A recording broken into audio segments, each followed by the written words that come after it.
Olá, seja bem-vindo ao programa Câmara Entrevista. Hoje nós estamos com a Conceição Evaristo, ela que é natural de Belo Horizonte, mineira, considerada a maior autora da literatura negra brasileira e também homenageada durante a Feira do Livro. E conosco, participando hoje dessa entrevista, o Valdson Almeida, ele que é diretor de cultura e está responsável pela organização aqui da Feira do Livro. Bem-vindo ao programa Câmara Entrevista.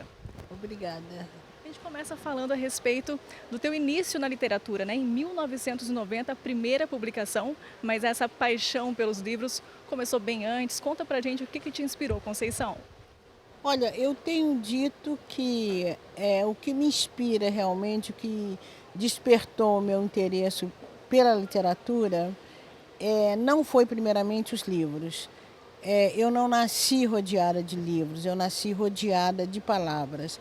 Então, o meu contato com a literatura oral, as histórias que eu ouvia dentro de casa, inclusive as histórias ainda do período da escravização dos africanos e seus descendentes no Brasil, e outras histórias, qualquer fato do cotidiano poderia virar uma história na própria maneira de contar. Então, esse meu contato com a palavra oral que me sensibilizou para a escrita. Na verdade, o contato maior com o livro eu vou ter quando eu entro para a escola. Conceição, e como que você vê, né, essa ascensão das mulheres negras se destacando nas artes, na política também? Você acredita que os livros que você tem publicado, né, essa história transcrita, né, essas vitórias todas pela categoria também, que vem lutado em busca de igualdade racial, isso tem feito a diferença? Como que você percebe essa questão? Olha, tem feito uma diferença sim, mas é uma diferença que ela precisa ser ampliada. Eu acho que o fato de ter uma mulher negra na política, ou uma escritora negra, ou a visibilidade para alguns negros, eu acho que isso não significa que o Brasil mudou profundamente as suas relações, os seus modos de relações raciais. Eu acho que teve um avanço, a sociedade como tal teve um avanço. Hoje, brancos e negros discutem a questão racial e, por um lado, também nós temos muitos racistas saindo do armário. Então, na verdade, não é ainda o que a sociedade brasileira deveria e poderia viver. Eu acho que a gente está sempre num processo de luta e de formação contínua. E acho que o grande perigo é justamente isso, tomar como exemplo esses poucos negros que estão em destaque e pensar que a questão racial no Brasil está resolvida.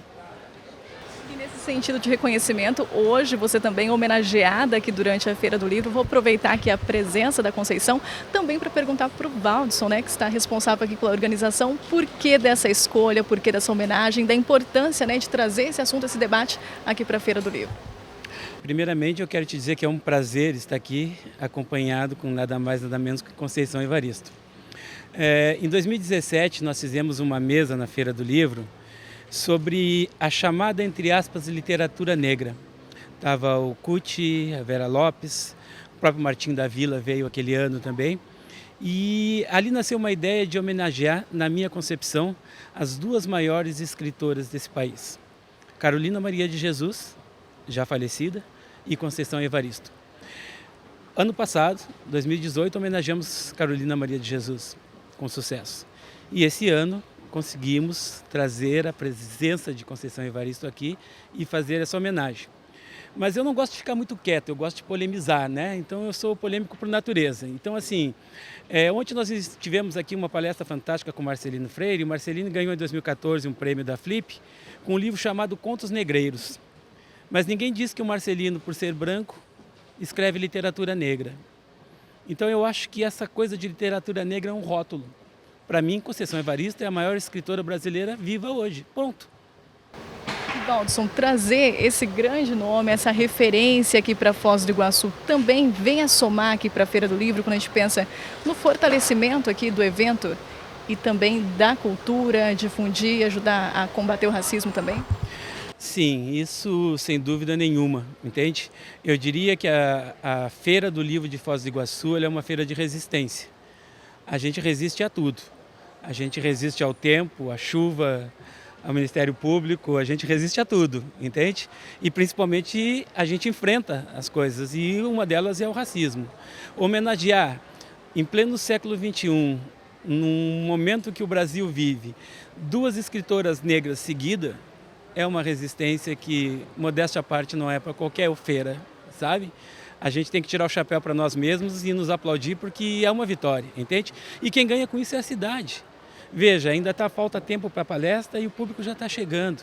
A procura de estudantes pela Conceição hoje durante o dia, nós passeamos com ela pela cidade. A cidade ganha com isso, as universidades ganham com isso, a cultura ganha com isso. Por falar em reconhecimento, resistência, a gente tem aqui como exemplo a Conceição, tem 7 livros publicados no Brasil, 3 também fora do Brasil, né, Conceição? E a gente percebe que fora do Brasil você já tinha esse reconhecimento, né? Prova dessa sua resistência também é que aqui no Brasil esse reconhecimento você acredita que chegou tarde um pouco, somente aos 71 anos de idade? O que aconteceu no Brasil, e isso eu tenho afirmado também com bastante veemência, o primeiro lugar de recepção dos meus textos foi o movimento social negro.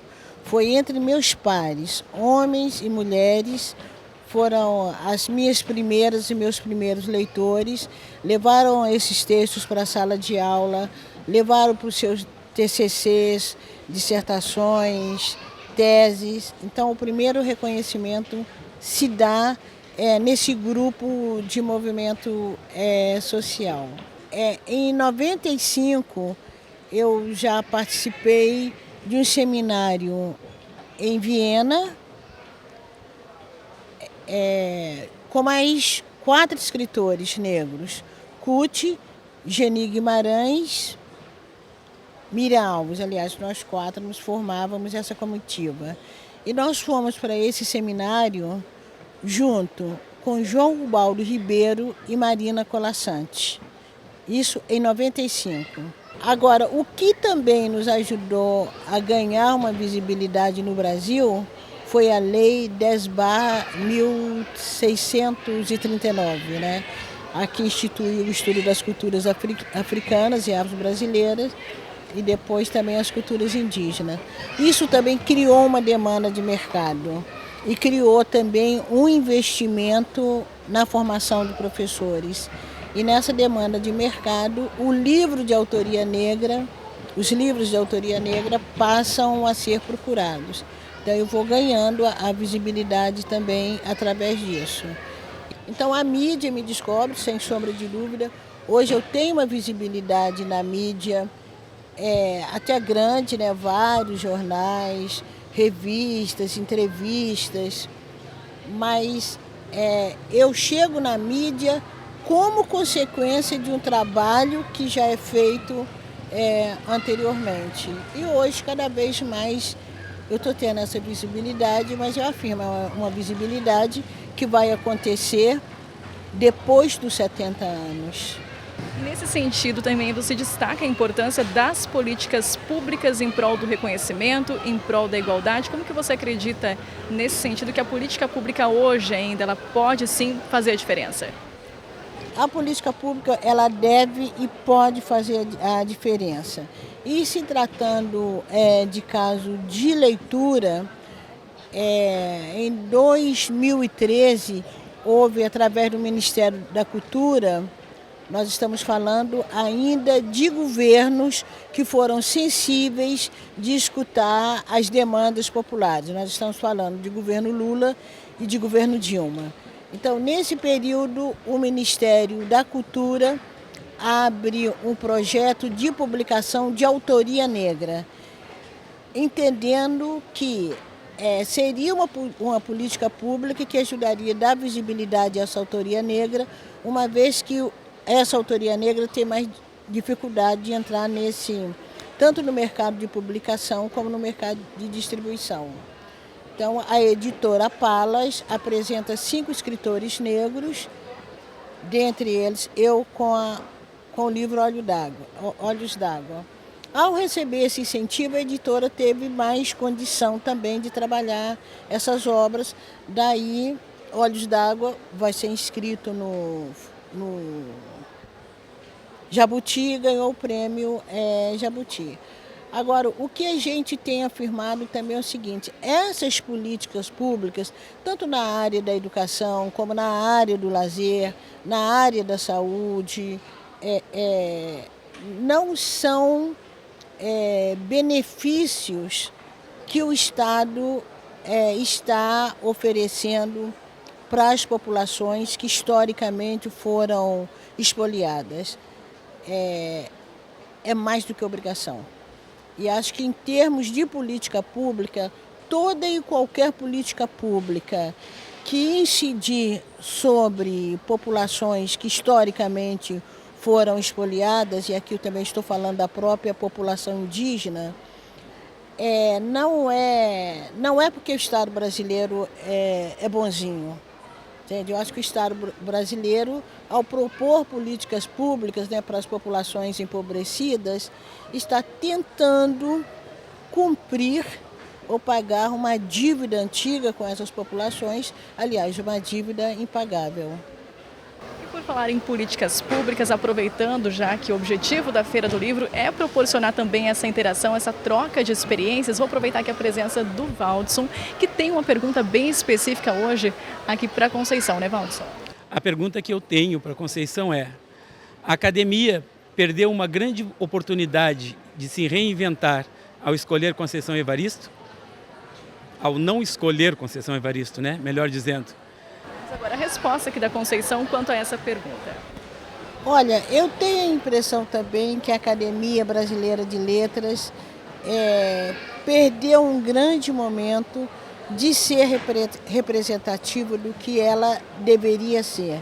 Porque se nós pensarmos a academia como um espaço simbólico que guarda a língua portuguesa, assim como guarda a literatura, e se nós pensarmos que a língua e a literatura, ela fala muito, ela diz de uma identidade nacional, quer dizer, se nós temos ali um acolhimento de uma literatura ou de uma língua que deixa de fora grupos dessa nacionalidade, nós temos ali uma representação capenga. Ela continua uma academia representando uma literatura incompleta. Conceição, e como que você vê, né, enquanto participante ativa nessa luta pelo reconhecimento das mulheres e principalmente das mulheres negras aqui no nosso Brasil, para encerrar essa entrevista de hoje? Eu vou repetir, uma frase de Anna Davis, a afro-americana, que ela diz: a liberdade é uma luta constante. E a luta pela dignidade, pelo reconhecimento, pela afirmação de uma identidade, é uma luta constante. Então, e é uma luta que o povo negro, e que normalmente as populações subalternizadas, elas levam desde sempre. Então, tem um longo caminho a percorrer, e um longo caminho que eu, aos 72 anos, eu acredito que uma juventude aguerrida que está aí vai continuar todo o nosso processo. Parabéns, Conceição, pela luta, pelo exemplo, e muito obrigada pela entrevista de hoje. Eu que agradeço a acolhida. Aproveitar também aqui e agradecer o Valdson, que participou conosco, né? Falou a respeito da importância da Conceição na literatura brasileira e também aqui para a Feira do Livro em Foz do Iguaçu. Nosso Câmara Entrevista fica por aqui. Até o próximo Câmara Entrevista.